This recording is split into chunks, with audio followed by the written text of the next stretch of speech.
Hi, I'm Degé Coutee with Patient Advocacy Network at cannabissaveslives.org, and this is your weekly edition of the Compassion Flower Report. We took a little time off this holiday season, and these are some of the headlines you may have missed. The UK's medical marijuana program could be the most expensive in the world. When the United Kingdom announced its historic step of rescheduling cannabis and allowing physicians to prescribe it 2 months ago, patients and advocates were concerned about whether actual herbaceous flower would be allowed or only extracts. Now, the first patient, a Brighton woman suffering from fibromyalgia, is approved to receive cannabis under the program, and it is indeed going to be dried flower. The bad news: with the National Health Service barred by bureaucratic hurdles from providing it, patients are at the mercy of the market and the price is prohibitive. Carly Barton, 32, has been dealing with chronic pain associated with fibromyalgia since a stroke some 10 years ago. The former university lecturer was first prescribed powerful opioid drugs, including morphine and fentanyl, but said they left her feeling zombied while failing to even alleviate the pain. She began illegally self-medicating with cannabis 2 years ago to much better results, and last month she was legally prescribed cannabis by a Manchester-based private pain specialist, Dr. David McDowell. Answering a question on the mind of many patients and advocates, since the Home Office announced the rescheduling of cannabis in October, actual flower-based products are to be supplied to Barton, imported from the Netherlands. The Dutch firm Bedrocan is named as the producer.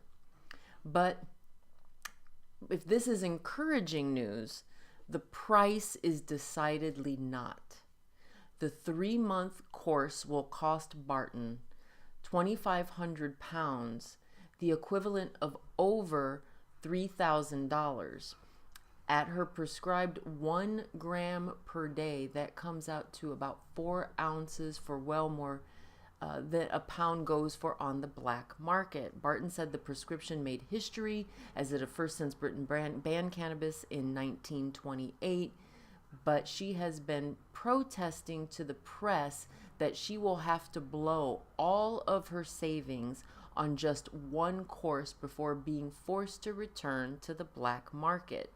Even though cannabis is now a Schedule II in the UK, pursuant to the October decision, the publicly funded National Health Service is still restrained from supplying it, in most cases under stringent interim guidelines. Barton called the state of affairs prohibition under a different name. The guidelines they have produced aren't working. In the month that they have been produced, no doctor has felt guided to write a prescription, Barton told the Mirror.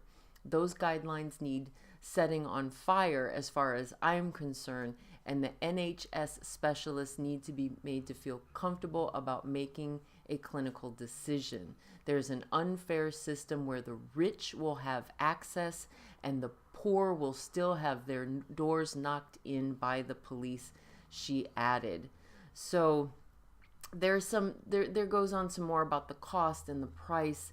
The end of the story here says, and this is rendered by doubly perverse by the fact that the UK itself is the world's biggest producer of legal cannabis, thanks to the industrial scale growth operations by GW Pharmaceuticals for the production of medications such as Epidiolex. Meanwhile, unless the NHS guidelines change and quickly, medical marijuana in the UK could be an empty promise. iNews quotes Barton, "This prescription will absolutely clear me out. My savings, everything will be gone in 2 months' time. I won't be able to afford to repeat this prescription, so I'm going to be a criminal again by buying it illegally." Story ends with, "Tell us, would you turn to the black market if your illegal medical marijuana got too expensive?" Well, it was glad, I guess, in some way to see that this is also going on in the UK, because it's what's going on in states like New York and, of course, California, where the cost of the fees and the regulations and all the new taxes has made cannabis so expensive that patients are back to going to the black market. And because there is such a glut of cannabis available, there's going to be plenty of black market cannabis to be had. This next international headline: home cultivation of medical marijuana starts on Guam. We've reported on Guam a few times. They've had a really difficult time getting their medical marijuana program off the ground. It's still not off the ground. So what the legislature there has decided to do is to let patients start to grow at home. This comes from the Pacific Daily News. There are now a few people on the island using medical marijuana 4 years after voters approved its use. The medical marijuana program has yet to get off the ground since voters approved it, and senators this year voted on a bill to allow for home cultivation. Senator Luis Muna's Bill 302 was signed into law by Eddie Calvo, allowing qualified patients and caregivers to grow medical marijuana until the government's program is established. The law allows patients and caregivers to obtain a grower's permit from the Department of Health and Social Services so they can grow and possess as many of 6 flowering plants and 12 juvenile plants at a time. Public Health Acting Director James Gillen said so far 3 permits have been approved by the agency and a 4th one is in the process. The law brings up old and new concerns about Guam's medical marijuana program, including a lack of funding to monitor the home program, an absence of legal guidance for doctors, and where to get seeds. Guam's medical marijuana program first was stalled by a lack of adopted rules and regulations, and currently is stalled because no one has expressed interest in opening the required testing laboratory for medical marijuana, which will be sold at the dispensaries. The revised rules and regulations have been in effect since early this year. Gillum said he hopes that the permit holders understand that the allowance for home cultivation is only in place until the medical cannabis program is up and running. He said it's been his experience that once you allow for something, it's hard to take it back. He also thinks this may be of benefit to people who will not have the means to pay for products that will be available from licensed dispensary once those are operating. Our concern, though, is that the home cultivators will be growing cannabis free of mold, fungus, etc. This is why we give them information on sources they can use on safe cultivation. So this will be interesting. I'm glad that they recognize that keeping a home cultivation program in place could definitely benefit those lower income patients. I really hope that those who get the permit do right by having the permit. The thing that Guam is so concerned with home cultivation is because there's little guideline on it and there's no money for enforcement. They're really concerned that people are going to turn and start selling it on the black market there. So if patients do the right thing and keep their medical cannabis for their own personal medical use, I would say there's probably going to be a much better chance of that program sticking around. So I'm glad patients in Guam are finally getting some potential relief, and we will see how these 3, almost 4 permits go for them. Something else that happened over the holiday: hemp is now federally legal, but it'll be heavily regulated. This comes out of Fortune. President Donald Trump legalized hemp by signing the 2018 Farm Bill, but that doesn't mean marijuana is legal too.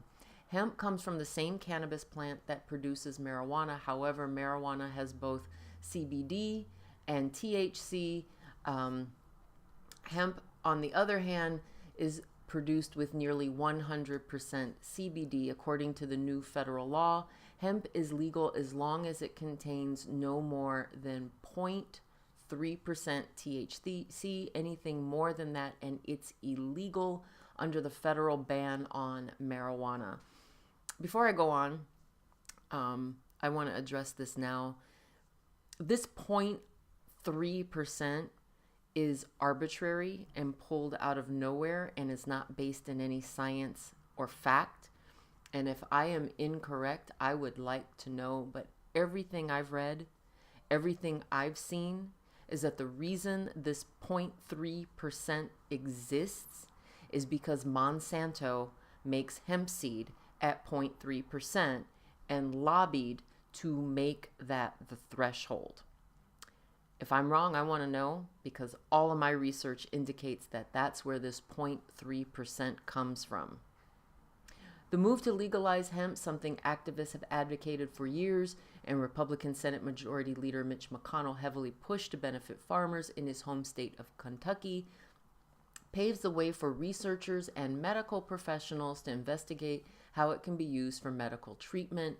Hemp can also be used as a material in a variety of other products, including clothing and nutritional supplements. Many marijuana supporters believe hemp legalization is an important first step in legalizing marijuana on a federal level. Dozens of states have already legalized medical marijuana, and some, including Massachusetts and California, have legalized it for recreational use.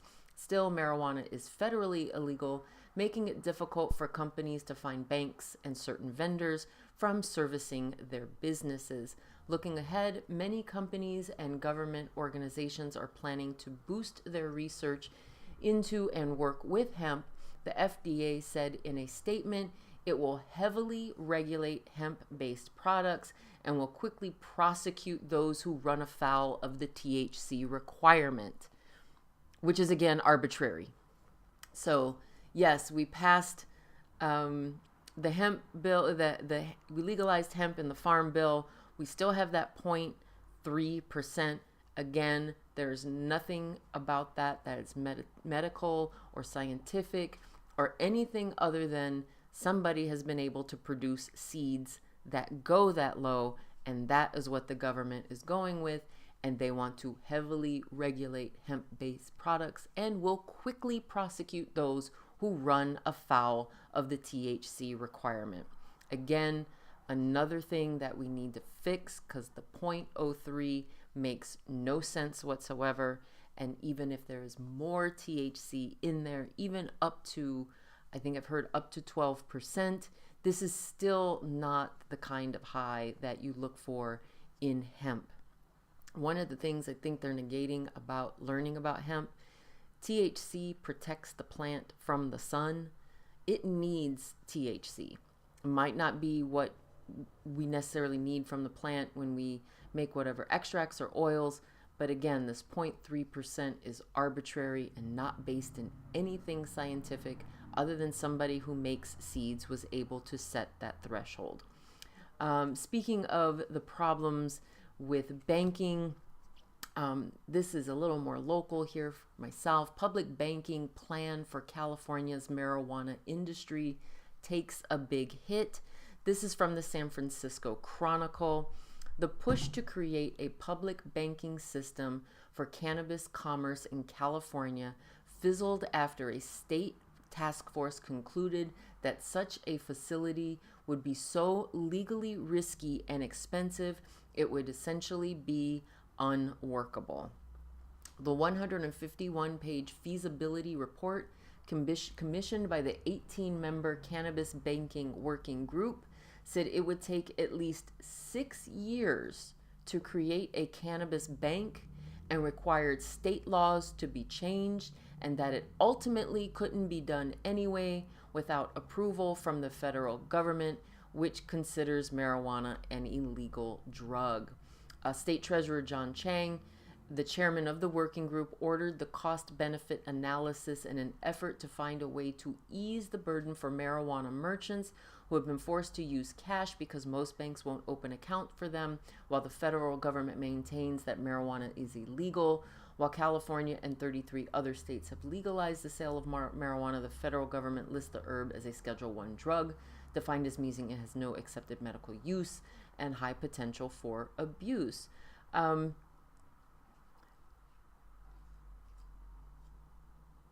this last little section, I won't go into all of the, basically the story starts to just repeat the same thing in a different way.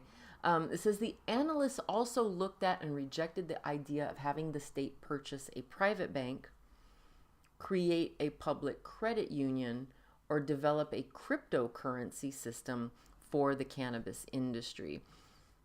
The fact that the state can't figure out a way to do this, that they aren't considering a credit union, which is a type of cooperative which could be developed on the state level, I think it just demonstrates again that our legislators here in California lack charisma, creativity, or balls. They should be talking to the federal government about this and fixing this, and just instead of saying, oh, we're rejecting the idea because it's unworkable. Well, I think we should reject most of the people in Sacramento because they're unworkable as well. This last story, Arkansas residents can obtain Oklahoma medical marijuana license. This comes from News 4 out of Fort Smith, Arkansas. Officials say thousands of Arkansas residents with valid medical marijuana licenses can receive a temporary medical marijuana license in Oklahoma. The Oklahoma Medical Marijuana Authority has issued more than 33,000 patient licenses since voters overwhelmingly authorized medical cannabis in June. And KFSM reports residents of Arkansas and other states with state-issued medical marijuana licenses can apply for temporary license in Oklahoma. The temporary license lasts for 30 days and it can be renewed but can't exceed the expiration date from the out-of-state license. Arkansas health officials say more than 6,400 patients in the state have been approved for medicinal cards, but it's unclear if those cards have been issued. Arkansas voters legalized medical marijuana in 2016, but it's not available in the state. So I thought that was interesting, that not only is Oklahoma welcoming licenses just from Arkansas, but from anywhere. As long as the date is valid, they will take them for up to 30 days in Oklahoma, which I guess that means if you want to travel to Oklahoma as a patient, they're going to accept your recommendation. It also says something to Arkansas, again, a state that's having a really difficult time getting their program off the ground, that Arkansas patients can go to Oklahoma. However, again, we put a lot of our stories over on our Twitter. The governor of Arkansas has already made a statement about this, and you can find that story over there.